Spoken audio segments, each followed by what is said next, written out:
ভজন বিচারকের সামনে অগ্নিজিৎ মুখার্জির বিরুদ্ধে মিথ্যে অভিযোগ করে আর বলে, আমি বড়বাবুকে একবার কাঠগড়ায় ডাকতে চাই।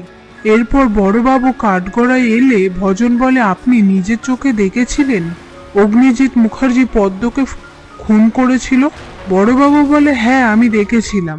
তারপর ভজন বিচারককে বলে, আমার যা জানার জানা হয়ে গেছে। এরপর বড়বাবু কাঠগড়া থেকে নেমে গেলে ভজন অগ্নিজিৎ মুখার্জিকে বলে, এই লোকটা আয়া সেন্টার থেকে লোক এনে এই বলতে গেলে তখনই তানভি বলে, আপনি ওনার ব্যক্তিগত জীবনে প্রশ্ন করছেন কেন? সেই মুহূর্তে গীতা তানভিকে বলে, তুমি এই কেসটা সামলাতে পারবে না, তুমি যেও না, এই কেসটা আমাকে দাও, আমি হ্যান্ডেল করব। অনেক রিকোয়েস্ট করায় তানভি গীতাকে কেসটা দিতে রাজি হয়। তারপর গীতা বিচারককে বলে, আমি অগ্নিজিৎ মুখার্জির হয়ে কেসটা লড়ব। অগ্নিজিৎ মুখার্জি বলে, আমার তোমাকে দরকার নেই। আর বিচারককে বলে, পদ্ম আমাদের বাড়িতে মেয়ের মতোই থাকতো।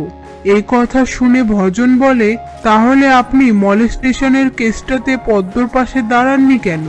অগ্নিজিৎ মুখার্জি বিচারককে বলে, আমাকে বলতে দেয়া হোক, পদ্ম আমাকে নিজে নেমন্তন্ন করেছিল। আমি বিয়ে বাড়ি যাই, গিয়ে দেখি ও ছুরিবিদ্ধ। আমার মনে হয়েছিল ওকে বাঁচানো দরকার, তাই আমি ছুরিটা বার করে নিই।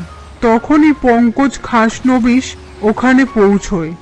ভজন বলে, এসব বানানো গল্প। আর বিচারককে বলে, আমার হাতে একটা প্রমাণ আছে। আমি রূপারানী আয়া সেন্টারের মালকিনকে কাঠগড়ায় ডাকতে চাই। এরপর রূপারানী কাঠগড়ায় এলে ভজন রূপারানীকে সওয়াল করে, বলে, পদ্মরানী আপনার আয়া সেন্টারে কাজ করত? রূপারানী বলে, হ্যাঁ, ও তো বাপমা মরা মেয়ে, আমি ওকে নিয়ে এসেছিলাম কাজে দেওয়ার জন্য। ও খেতে পেত না,